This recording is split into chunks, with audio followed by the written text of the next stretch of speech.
사도행전 2장 22절에서 24절 제가 봉독하겠습니다. 이스라엘 사람들아, 이 말을 들으라. 너희도 아는 바와 같이 하나님께서 나사렛 예수로 큰 권능과 기사와 표적을 너희 가운데서 베푸사 너희 앞에서 그를 증언하셨느니라. 그가 하나님께서 정하신 뜻과 미리 하신 대로 내준 바 되었거늘 너희가 법 없는 자들의 손을 빌려 못 박아 죽였으나 하나님께서 그를 사망의 고통에서 풀어 살리셨으니 이는 그가 사망에 매여 있을 수 없음이라. 아멘. 오늘 본문은 사도 베드로가 오순절에 성령 강림한 사건을 통하여 특별히 15개국으로부터 온 유대인들에게 요해서를 인용하여 성령이 부어주신 것에 대해 설명하고, 또 오늘 본문은 특별히 유대인들에게 설교를 하고 있는 그러한 내용입니다. 오늘 유대인들에게 설교하는 이 내용은 무엇을 여러분이 염두에 두셔야 되냐면, 유대인들은 이미 구약에서 여호와 하나님을 알고 하나님을 섬기고 예배하고 제사를 드리고 그러한 하나님의 백성입니다. 즉 성부와 하나님을 이들이 알고 있습니다. 그런데 창세기 3장 15절로부터 구속주이신 예수 그리스도를 약속해 주셨는데 유대인들은 바로 그 예수님을 믿지 않고 있습니다. 또 창세기 17장에서는 하나님의 백성이 오직 거듭나야 되고 성령에 의하여 살아가야 되는 것을 창세기 17장에 성령을 계시해 주셨습니다. 그런데 이 성령을 믿지 않는 자들입니다. 즉 여호와 하나님만 믿고 예수 그리스도를 믿지 않고 성령 하나님도 믿지 않습니다. 그러면 사실 창세기 1장에 보면 성부, 성자, 성령 하나님은 이미 창세기 1장에 다 계시되어 있습니다. 그래서 우주 만물을 계획하시고 모든 일을 만드시는 주관자가 성부 하나님이고, 또 그 모든 만물을 만들 때 골로새서 1장에 보면 예수 그리스도가 그 만물을 창조하실 때 있으셨고 창조하셨고 예수 그리스도의 지혜로 창조하셨습니다. 그리고 창세기 1장 2절에 보면 하나님의 영이 수면 위에 운행하시면서 만물이 드러나게 되는데 성령 하나님입니다. 즉 창세기 1장을 보아도 성부, 성자, 성령 하나님이 말씀되고 있고, 창세기 1장 26절에 보면 하나님이 우리가 라고 말하고 있어요. 하나님의 위대함을 말하는 복수형으로 써져 있습니다. 그런데 그 복수형은 분명히 성부, 성자, 성령 하나님을 나타내고 있습니다. 그러면 창세기 1장에서부터 하나님이 계시하시기를 성부, 성자, 성령 하나님으로 계시했는데 유대인들은 성부 하나님만 믿고 성자 예수님을 믿지 아니하고 성령 하나님을 믿지 않고 있습니다. 그래서 오늘 이 오순절에 사도 베드로는 예수님의 사역과 성령님이 예수님과 성부 하나님이 보내주심으로 성부, 성자, 성령 하나님이 보다 분명하게 계시된 이 사건을 통하여 유대인들에게 아버지와 아들과의 관계를 설교함을 통하여서 유대인들이 성부만 믿고 성자를 믿지 아니하는 그들의 어리석음을 책망하고 우리의 신앙은 성부, 성자, 성령 하나님, 삼위일체 하나님이신 것을 오늘 이 설교가 증거하고 있습니다. 따라서 오늘 이 설교를 통해서 성부 하나님과 성자 예수님의 관계가 어떻게 역사하셨는지를 이 본문을 통해서 보시면 깨닫게 되는데 22절이에요. 첫 번째 22절 보시면 이스라엘 사람들아 이 말을 들으라. 자, 이 설교를 듣는 대상이 이스라엘 사람이에요. 유대인이에요. 분명히 이스라엘 사람들아 이 말을 들으라. 이미 여호와 하나님을 알고 있어요. 너희도 아는 바와 같이 하나님께서, 이 하나님은 여호와 하나님이에요.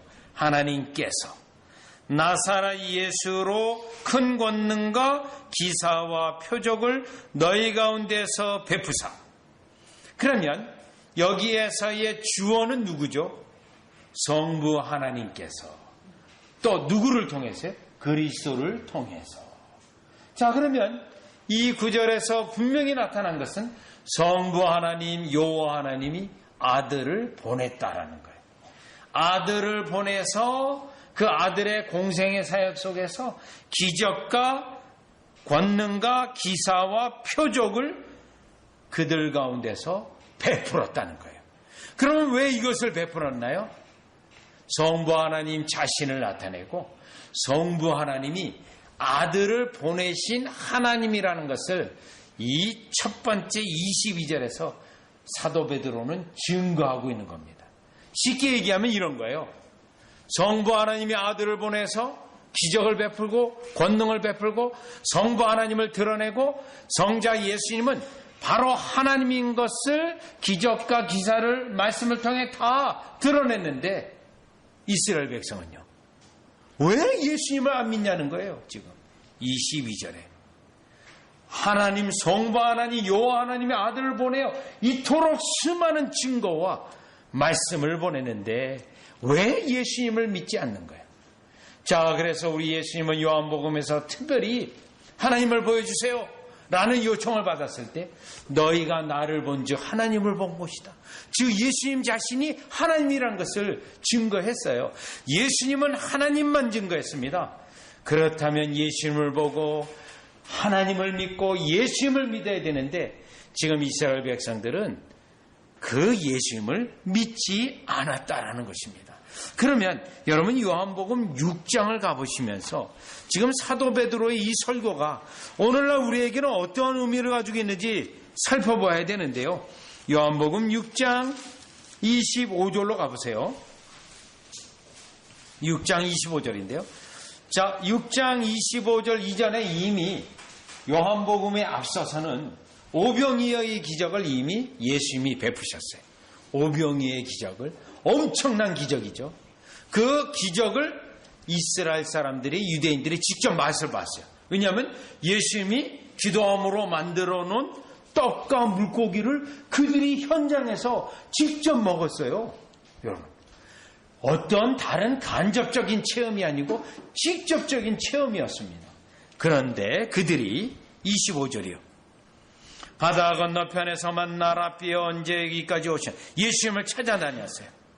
26절이에요. 예수께서 대답하여 이르시되 내가 진실로 진실로 너에게 이르노니 너희가 나를 찾는 것은 표적을 본 까닭이 아니요. 표적을 보고 예수님이 하나님이 예수님을 보낸 것이구나. 그럼 우리가 예수님을 믿어야지. 그래야 되는데요. 그 표적을 보고 예수님을 믿어야 되는데 이들은요. 떡을 먹고 배부른 까닭이라. 예수님에 대해서는 관심이 없고 오병이의 기적을 통하여 그들이 떡을 먹는 것 관심 때문에 그 목적 때문에 예수님이 그들을 피했을 때 예수님을 찾아다녔던 그들의 모습을 예수님이 직접적으로 증거한 거예요. 26절. 자, 오늘날도 마찬가지입니다. 예수님을 믿고 교회를 다니는 많은 사람들이 있습니다. 그런데요, 정작 예수님을 통하여 하나님을 믿는 것이 아니라 오히려 하나님이 우리에게 먹을 것을 주시고 배부르게 해주시고 나의 편리를 제공하는 그러한 하나님으로만 만족하고자 하는 자들이 너무나도 오늘날 이 시대에 많이 있다는 겁니다. 언제부터 특별히 대유행하게 되냐면 예수님 당시부터 있었던 건데요. 20세기에서는 1960년서부터 이 대유행을 해요. 이러한 운동이요. 그래서 그 운동을 우리는 건강과 부의 복음이라고 말합니다. 예수 믿게 되면 건강해지고 부자가 된다라고 하는 그러한 가르침을 가지고 많은 사람에게 예수님을 전하는데 잘못된 방식입니다. 여러분, 예수님을 믿고 우리가 병들 수 있고요. 또 가난해질 수 있습니다. 부자가 되고 또 건강해지는 것이 예수 믿는 목적이 아닙니다. 영원 구원을 위하여 영원한 나라를 위하여 예수 그리스도를 믿는 것이고 하나님의 심판을 피하기 위하여 예수님을 믿는 거지 내가 형통한 삶을 살기 위해 믿는 것은 아닙니다. 다만 성경에서는 신명기와 구약의 신약에 증거되고 있는 것은 예수님을 신실히 믿는 자에게, 예수님을 정말 신실히 믿는 자에게 하나님의 은혜로 부자가 되기도 하시고 또요 건강하게도 하시는데, 이것은 하나님의 주권의 은혜지 이것 때문에 우리가 예수님을 믿는 것은 아니라는 거예요.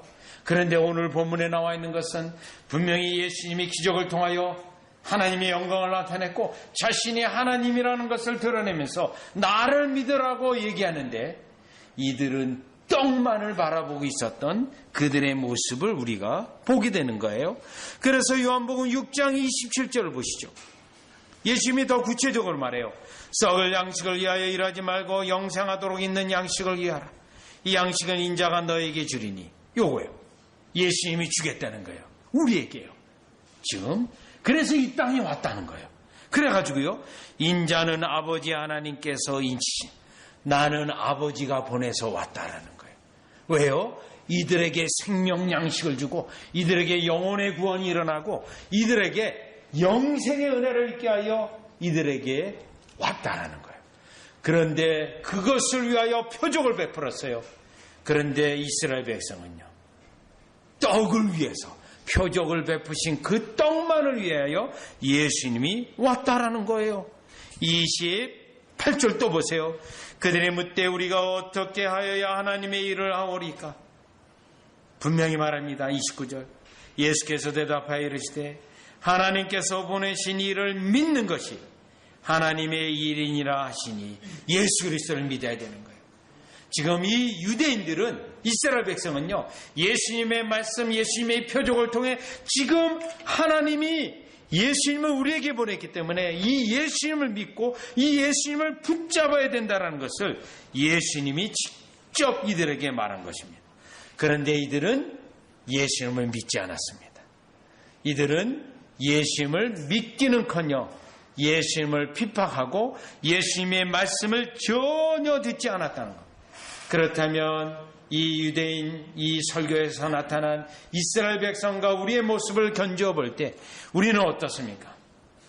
우리가 예수 그리스도를 믿는 것, 하나님을 이와 같이 예배하는 것, 그거는 그냥 지식적인 걸로 끝나가고, 또 내가 살아가는 데는 내 목적이 따로 있고, 그래서 예수 그리스도를 믿는 목적과 하나님께 예배드리는 목적이 성경적이지 아니하고 다만 이 땅에 있는 것에만 만족하고 그것만을 위하여 우리가 추구하고 살아간다면, 오늘 본문에 나와 있는 성부 하나님을 믿는데 예수 그리스도를 믿지 않는 잘못된 신앙이 우리가 바로 그 잘못된 신앙이라는 것을 우리가 깨달아 볼 수가 있습니다. 따라서 여러분 삶 속에 우리 하나님은 그리스도를 통하여 여러분에게 놀라운 일대로 오늘도 하고 계세요. 오늘도요. 여러분의 삶 가운데 많은 일들을 행하고 계십니다. 이것을 통해서 우리는 오늘 어떻게 응답해야 됩니까? 이 땅에 매여 있는 것, 우리의 유익을 위한 것, 우리의 자신의 세상적 목적을 위하여 그 하나님을 믿는 것이 아니라 오직 그리스도를 통하여 하나님을 영화롭게 하고 또 그 하나님을 영화롭게 하고 영원한 생명을 주신 하나님께 찬양하고 감사하는 것이 우리가 오늘날 이 땅에서 예수 그리스도를 믿는 이유 중에 하나가 되어지시기를 주 예수 그리스도 이름으로 축원합니다. 유대인들은 이것을 그만 실패하고 오용을 해서 결국 오늘 이 본문에 있는 것처럼 베드로의 설교를 통하여 이들의 죄악을 드러내고 있습니다. 자, 그러면 두 번째로 23절을 가보시면, 자, 아까 22절에 하나님이 나사렛 예수를 보냈다, 이런 언급이었어요. 그러면요 23절은요 똑같아요. 패턴이, 이 설교의 패턴이 똑같아요. 하나님께서 정하신 뜻과 미리 아신 바대로 내준 바 되었거나 너희가 법 없는 자들의 손을 빌려 못 박아 죽였으나. 아까 22절에서는 하나님이 그리스도를 보냈지만 그리스도가 표적을 행했지만 믿지 않았다. 지금 23절은요 하나님의 계획이 있으셔서 그가 죽음을 맞이해야 되는데 너희가 그 일을 행했다. 너희가 그리스도를 죽이는 그 악한 일을 했다는 거예요. 자, 그러니 하나님께서 그리스도, 이 패턴으로 돼 있어요, 설교가. 그렇다면 두 번째 나와 있는 이 말씀은 무슨 뜻을 의미하고 있습니까? 여러분 다 같이 이사야서 53장 10절이요. 하나님의 계획 속에서 예수 그리스도가 죽는 것은 약속된 것이고 계획된 것이고 반드시 일어날 거야 됩니다. 반드시요. 이사야서 53장 10절로 가보십니다. 이사야서 53장 10절에 보시면 예수님 오시기 전 800년 전에 예언된 겁니다. 자, 그러니 예수님이 돌아가시는 것은 하나님이 정하신 바예요. 그런데 문제는요, 유대인들이 바로 그 예수님을 로마법으로 죽였다는 것에 있습니다. 로마법으로 죽였다. 악의 도구가 되었다는 거예요. 왜요? 모세의 법을 너무나도 잘 알고 있는 이들이 그 법도 지키지 않냐고 바로 하나님의 뜻과 계획도 모르고 그 악을 행하는데 당사자가 됐다는 거예요. 장본인이 되었다는 거예요. 53장 10절이 보죠. 여호와께서 중요합니다. 주어가 여호와 하나님이에요. 여호와께서 그로 상함을 받게 하시기를 원하사. 예수님이 고통을 받고 죽는 것은 여호와 하나님이 정해놓으신 거예요. 질거를 당하게 하셨은즉 그의 영혼을 속건제물로 드리게 되면, 속건제물로 드려요? 속죄의 제물로 드려요? 그렇게 되면 그가 씨를 보게 되며, 그 씨는 그리스도인이에요. 하나님의 백성이 일어날 거라는 거예요. 하나님의 백성이 용서함을 받고 그리스도인들이 일어날 거예요. 그러면 이 본문 앞서서 53장 6절로 보시죠.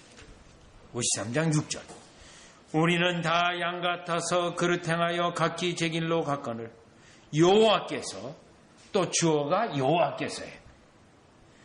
여호와께서는 우리 모두의 죄악을, 우리 모두예요. 여기 우리라는 단어가 중요해요. 우리, 아무나 다가 아니에요. 우리, 하나님이 선택한 백성에게만 우리의 모두의 죄악을, 죄악이 하나가 아니고요, 모든 죄악이에요. 여러분, 제가 지은 죄가 얼마나 많겠습니까? 여러분이 지은 죄가 얼마나 많습니까? 그 죄악을 다 합하면 이루 말할 수 없는 죄악이에요. 그러한 모든 죄악을 다 예수님에게 넘겼어요. 덮었어요. 그래서 그에게 담당시키셨다. 예수님이 담당하다. 그 죄악을. 그래서 예수님이 그 죄악을 담당하기 위해서 어떻게 했어요? 7절. 그가 곤욕을 당하여 괴로울 때에도 그의 입을 열지 아니하였으며 마치 도수장으로 끌려가는 어린 양과 털 깎는 자 앞에서 잠잠한 양같이. 안 된다 할 수도 있고 주님이 기적으로 그걸 막을 수도 있는데요. 다 당하세요. 그 입을 열지 아니하였도다. 왜요? 8절이요.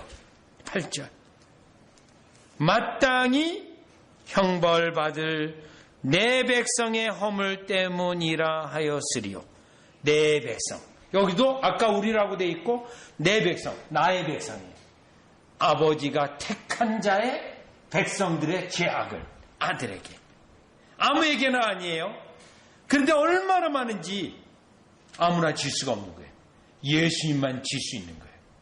그래서 우리 아버지 하나님은, 여호와 하나님은 아들을 이 땅에 보내셨을 때 죽기로 작정해 놓으신 거예요. 왜요? 우리의 죄악을 감당하기 위해서. 우리의 모든 허물을 예수님이 지기 위해서. 자, 이것은 여호와 하나님이 정해 놓으신 것인데 문제는요. 다시 사도행전 2장 23절. 문제는 너희가 법 없는 자들의 손을 빌려. 요 법 없는 자들의 손은 로마법이 이방인이에요. 사실 예수님을 죽이려고 했다면 이들은 모세의 법대로 해야 돼요. 모세의 법대로. 하나님이 주신 법. 모세의 법대로 하면 어떻게 됩니까? 돌로 쳐서 죽여야 돼요. 그런데요, 그 방식으로 취하지 않습니다. 왜요? 선지자들이 돌로 맞아 죽고 나중에 선지자라 그들이 칭송을 받기 때문에요. 예수님에게는 이것조차도 해서는 안 된다. 그러기 위해서는 저주받은 자라는 것을 증명하기 위해서 로마법으로 죽여야 됩니다. 그리하여서 유대인들이 이스라엘 백성이 예수님을 야같이 로마법으로 죽인 거예요. 지금 사도 베드로가 하나님을 안다고 하면서 모세의 법을 안다고 하면서 하나님의 법을 어기면서까지 하나님을 대적하며 예수님을 죽였다. 이 고발을 베드로 사도의 설교를 통하여 이 고발을 하고 있는 겁니다. 왜요? 이스라엘 백성 하나님을 아는데 왜 하나님을 대적하고 하나님의 계획이 있는데 왜 그것에 대하여 악의 도구가 되었는가? 이 지적을 지금 사도 베드로의도 설교를 통하여 드러내고 있는 것입니다. 그렇다면 23절로 나타난 이 유대인들의 죄는 무엇이죠? 하나님을 안다고 하면서 하나님의 법을 안다고 하면서 법을 지키지 않는 자들입니다. 하나님의 뜻을 깨닫지 못하고 자신들의 인간적 정치적 목적을 위해 살아가는 자들의 죄악을 지금 드러내고 있습니다. 어디에서 드러났냐면 아버지 하나님이 보내신 예수 그리스도를 죽였던 그들이에요. 죽였던 그들. 그것도 유대인의 모세의 법이 아니라 이방인의 로마법을 죽였다라는 것입니다. 자, 그렇다면 여기 두 번째 나와 있는 여기에 나타난 특징은 뭐죠? 하나님을 안다고 하면서 그리스도를 모르는 자들. 하나님의 법을 안다고 하면서 법을 지키지 않는 스스로 하나님의 백성이라고 하지만 악한 자들을 지금 23절에서 드러내고 있습니다. 그들이 누구입니까? 성경을 가지고 있고 하나님의 백성이라 일컫는 이스라엘 사람들입니다. 유대인들입니다. 오늘날도 마찬가지입니다. 오늘날도요. 오늘날에도 여러분 많은 자들이 성경을 알고 있다고 하면서 하나님을 알다고 하면서 하나님의 법을 무시하는 자들이 많이 있음을 알게 됩니다. 우리가 지난 금요일에 시편 50편을 우리가 배웠습니다. 시편 50편에는요. 하나님의 법을 가지고 있습니다. 그리고 다른 사람들에게 하나님의 법을 가르칩니다. 그런데 정작 자신은요. 하나님의 법을 어기고 우상 숭배를 하고 하나님의 법을 어기고 간음을 하고 이와 같이 도적질을 하고 악한 일을 행하는 자를 시편 50편에서 하나님이 심판한다고 하는데 오늘 이 23절에 있는 이 이스라엘 백성이 바로 그러한 사람들인 것을 깨닫게 됩니다.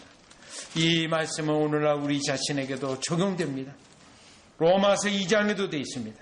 우리가 하나님을 진정으로 사랑한다면 예수 그리스도가 우리를 위하여 십자가에 돌아가신 그 죽음을 깨닫고 그 죽음 이후 예수 그리스도의 법을 따라가야 되며 우리가 예수님을 섬기는 것이 하나님을 섬기는 것이요 예수님을 사랑하는 것이 하나님을 섬기는 것인 것을 깨달아 그의 말씀과 법 가운데 있는 저와 여러분이 되어지기를 주 예수 그리스도 이름으로 축원합니다. 정치적이요 인간적이요 하나님의 법을 무시하는 우리가 아니라 하나님의 법을 높이는 저와 여러분이 되어지기를 주 예수 그리스도 이름으로 축원합니다. 자, 그러면 다시 세 번째로 24절입니다. 여러분 22절, 23절, 24절 패턴이 똑같아요. 24절 보시면 또 하나님께서 이렇게 되어 있어요. 자, 성부 하나님, 여호와 하나님이에요. 그 다음 그를 누구죠? 그리스도예요. 그래서 우리가 22절, 23절, 24절이 다 성부 하나님 말하고 예수 그리스도, 성부 하나님 말하고 또 예수 그리스도. 지금 24절도 성부 하나님 말하고 또 예수 그리스도. 왜요?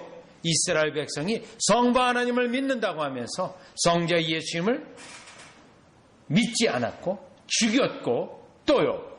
그들이 예수 그리스도의 부활에 대하여 또한 믿지 않았기 때문에 지금 24절에서는 성부 하나님이 죽은 나사렛 예수 그리스도를 다시 살리셨다라고 24절에서 설교하고 있는 거예요. 설교하고요. 그렇다면 24절에서 중요한 건 뭘까요?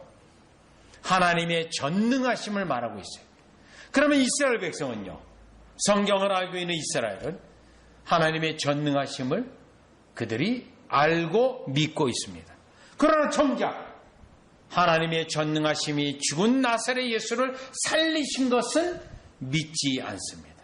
따라서 사도 베드로는 성부 하나님 여호와께서 그리스도를 살리셨다, 이렇게 설교한 거예요. 왜요?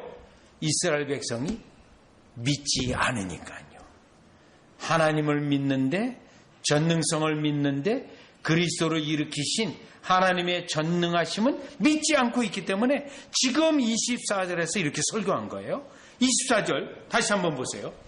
하나님께서 그를 사망의 고통에서 풀어 살리셨습니다. 왜요? 사망의 고통에서. 그러면 저와 여러분이요, 사망의 고통에서 건지시나요, 안 건지시나요? 하나님은 건지십니다. 건지세요. 우리가 시편 23편에 사망의 음침한 골짜기를 지날지라도 해를 두려워하지 아니하. 왜요? 건지실 걸 확신하기 때문에. 그러면 지금 이스라엘 백성은 시편 23편의 이 성경 구절을 알아요, 몰라요? 알아요. 그러면 예수 그리스도를 살리신 것도 지극히 당연한 일이에요. 그런데 다시 보면 보세요. 이는 그가 사망에 매어 있을 수 없습니다. 그가, 그리스도가요. 왜요? 하나님의 아들이요, 하나님이 보내신 자요, 하나님이 그 우리에게 약속하신 구주요, 또 우리의 중재자이시요, 우리의 보호자이시요. 그렇기 때문에 그를 반드시 살리셔야 돼요. 누가요? 여호와 하나님, 성부 하나님이요. 그래서 이 설교 모두가 성부 하나님 말하고 성자 예수님을 말하고 있습니다. 유대인들은요, 성부 하나님을 믿는데 성자 예수님을 믿지 않아요. 오늘날 모슬렘, 유대교 다 마찬가지예요. 다 맞아. 여기에 해당되어져요. 부활을 믿지 않아요. 그렇다면 오늘 이 24절의 설교를 통하여 성부 하나님이 예수 그리스도를 살린 것은 지극히 당연하다는 거예요. 구약에 있는 약속에 의해서 지극히 당연한 것이고, 또요, 그의 아들을 통하여 계속 하나님이 계획하신 바를 이루기 위해서는 아들을 살리셔야 되는 거예요. 우리 여러분이, 저와 여러분이 지금 예수님을 믿고 하나님을 예배하는 거, 이것도 아버지가 아들을 살렸기 때문에 가능한 거예요. 여러분이 성령을 받은 것도 아버지가 아들을 살리셨기 때문에 가능한 거고요. 여러분의 죄악이 다 아들에게 넘겨가고 아들에게, 우리에게 은혜를 주셔서 의로움, 죄 용서함, 거룩함, 이것도 아버지가 아들을 살렸기 때문에 가능한 거예요. 그런데 지금 24절에 나와 있는 이스라엘 백성은요, 이걸 믿지 않는 거예요. 이걸 믿지 않는. 네. 그리스도가 죽었다, 시체를 누가 도둑질해 갔다, 이런 식으로 사람들이 생각하는 거예요. 믿지 않는 겁니다. 결국 하나님의 이름을 부른다 할지라도 그 하나님의 전능성을 믿지 아니하고 그리스도를 믿지 않는 이스라엘 백성의 전형적인 영적인 모습이 오늘 사도 베드로의 설교를 통하여 다 드러나고 있습니다. 결국 이들에게 임할 수 있는 건 무엇밖에 없죠? 이 설교에서 결국 하나님의 심판밖에 없다라는 거예요. 그렇기 때문에 이 설교를 들은 이스라엘 백성은 어떠한 영적 각성이 일어났는지 37절에 보세요. 37절. 그들이 이 말을 듣고, 이 설교를 듣고 마음에 찔려. 마음에 얼마나 찔리겠어요? 여러분요, 베드로와 다른 사도들에게 물어 이르되, 형제들아, 우리가 어찌할꼬 하거나 큰일 났다. 그 예수 그리스도를 믿지 않았어요? 그 예수 그리스도를 죽였어요? 예수 그리스도의 부활을 조롱했어요? 거짓말이라고 했어요? 큰일 났다. 왜요? 성부 하나님이 이 모든 일을 했는데 그 성부 하나님을 오히려 배반하고 믿지 아니하고 이거 하나님의 심판을 받겠구나 라고 깨달으면서 어떻게 해야 구원을 받겠느냐라고 말하고 있는 겁니다. 따라서 오늘 우리는 이 베드로의 설교를 통하여 명목적으로는 하나님의 백성인데 하나님을 믿지 않는 유대인들, 이 시대의 모슬렘, 이 시대의 수많은 거짓 오류들이 다 여기에 속해 있는데 우리는 오늘 본문에서 성부 하나님이 성자 예수 그리스도를 보내셔서 표적을 일으키시고 성부 하나님의 계획에 의해서 아들을 십자가에 죽게 하시고 또 성부 하나님의 계획 속에서 아들을 다시 살리신 성부 하나님이 왜 아들에게 이러한 일들을 행하셨는가? 그것을 깨달을 때 우리는 영원한 나라에 들어가도록 하나님이 이렇게 하셨고 이 땅에 단지 매어있기 위하여 우리가 사는 신앙생활의 모습이 아니고 이와 같이 영원한 영생의 말씀을 우리에게 직접 주신 예수 그리스도의 말씀을 사랑하고요. 예수 그리스도를 신뢰하고요. 또 예수 그리스도의 십자가 죽음이 바로 나를 위한 죽음이라는 감사와 찬양이 있고 지금도 부활하셔서 우리를 돌보시고 우리를 일으키시고 우리를 축복하시고 우리를 이끄실 그 예수님을 보내신 하나님을 찬양하는 저와 여러분이 되어주시기를 주 예수 그리스도 이름으로 축원합니다.